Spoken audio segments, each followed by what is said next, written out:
Today, of course, is a very special occasion for us. It's not only the 10th year of the award that has been taking place ever since it started, but it also it's therefore a time to celebrate. But aside from that, I think it gives us a great time to interact and to know the heartbeat of the industry in terms of various innovation that have been forwarded for the various awards under this Apicta award. Ladies and gentlemen, the MSC, of course, has played an enormous role ever since its inception. And I don't have to really say too many things about MSC, because most of you are so become a household word in this country, and the achievements so far have been such that we have been very proud of what we have achieved. 2,000 MSC companies today, 2,000 plus, 18 billion value of the corporation, 80,000 jobs created over the years, and of course we are still growing and growing and growing.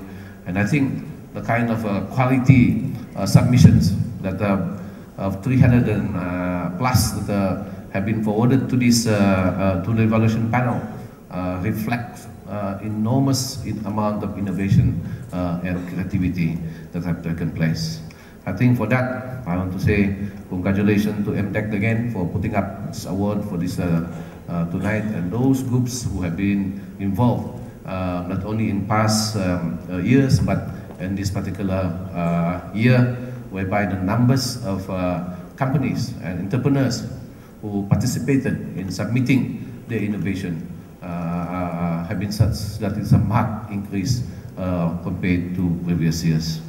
Ladies and gentlemen, the growth and development of ICT in the country, aside from those achievements that have come together with the performance of KPI by MDEC and of course partners in the government sector,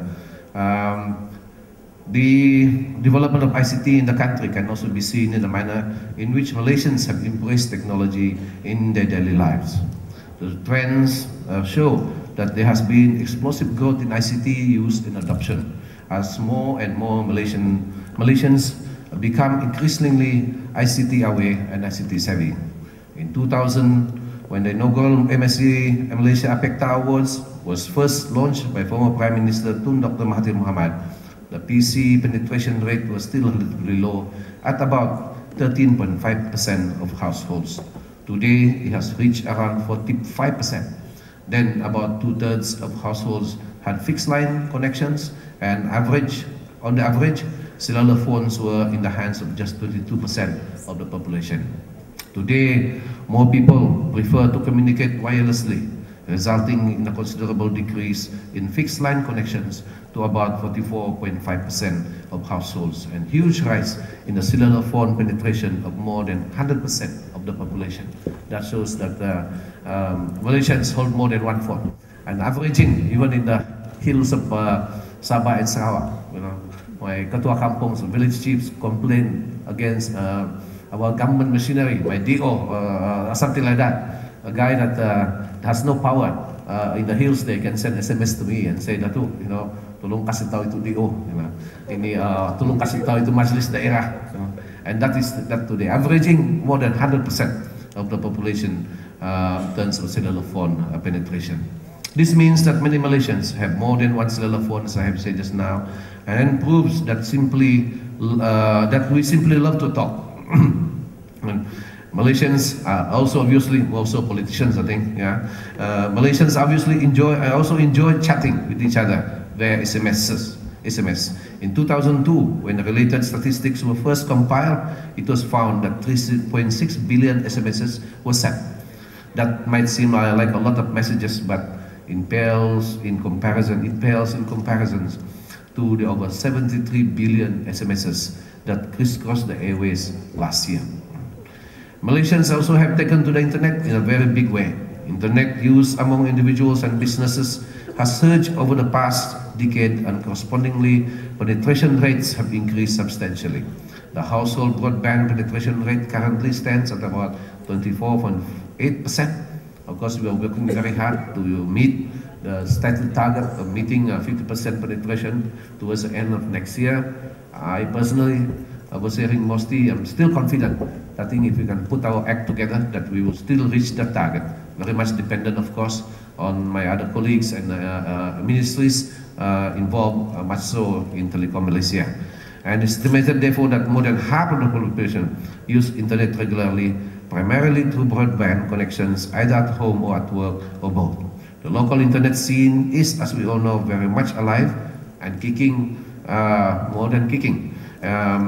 With Malaysians going online for a variety of purposes, ranging from the use of email and getting the news to conducting commercial transactions and maintaining personal websites. Malaysians today not only buy, read and learn online, more and more also tweet, Facebook and blog on chat.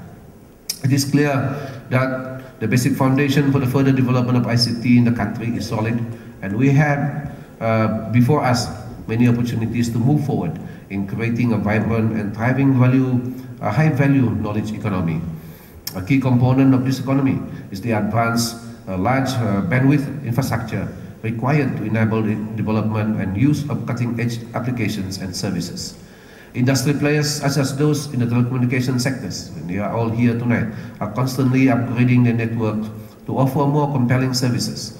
The high-speed broadband network that is currently being put into place, as I said earlier, is a public-private partnership agreement between the government and TM Berhad. Is also an important infrastructure component. We do need to realize that we need to make some huge leaps ahead in this matter, but we are confident that the target is still manageable, as I said, for 50% penetration by towards the end of next year, if all plans in place are implemented according to stated targets. With these ongoing initiatives and the groundwork that have been laid over the years through various projects such as MSC Malaysia, there is a need for us to also focus on developing local content and content applications. Much of the content consumed in the country is foreign-based, and it's therefore very reassuring to see those new 300 over submissions. And even in the various categories, it was so competitive, and those quality submission, I think, is heartening to the heart.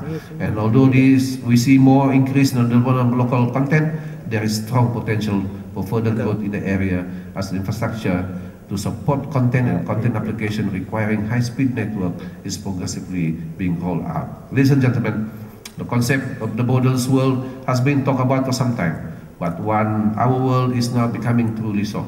With the development and greater use of ICT, we can build truly connected communities that share and collaborate on a wider scale. We have achieved much in terms of putting the fundamental building blocks for the innovation culture, but we do not have luxury to rest on our laurels if we are to boost our competitiveness and join the ranks of advanced countries. The government will continue to introduce new innovation-related policies and programs and fine-tune existing ones, and the private sector too will need to play its role in advancing Malaysia forward.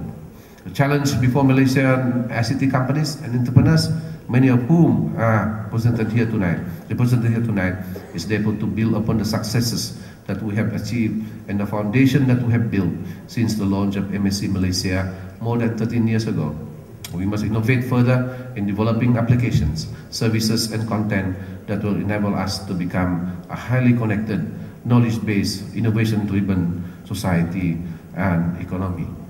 I have no doubt that our ICT companies and entrepreneurs have the capabilities to meet the challenge, and I believe the winners of MSC Malaysia Apicta Awards 2009 tonight that we have seen gone on stage, except one more to go, as well as past winners who have gone on to much greater heights, are proof that we are equal to the task. The awards recognize creativity, innovation and excellence among players in the Malaysian ICT industry, and it goes without saying that the elements of creativity and excellence are essential factors in raising our competitiveness and ultimately our goal to build an innovation-based society and economy. Maybe a parting words tonight for the industry in particular. I think it is high time for consolidation. I believe that there is enough talent and creativity and zeal in the industry, but we have not yet emerged big, giant ICT companies in Malaysia. Those companies that employ more than 500 workers are quite hard to find unless it is largely foreign based. And it is said that why is it that we cannot have an emphasis here in Malaysia? And the word is that there is enough talent, there is enough skill, the other thing is there is enough hunger, but there is in the industry, but there is enough government support. But I think what is needed is consolidation, perhaps, and working together to build a bigger industry, and that requires collaboration and I think much more networking among members of the industry. It is my heartiest congratulations to all winners of those who have received the awards tonight, and I look forward to further achievements and success from everyone here tonight. Ministry, MOSTI, will continue to play its pivotal role, especially as we move on to a stronger based, innovation-driven economy as espoused by the Prime Minister. Thank you very much, congratulations, and good night.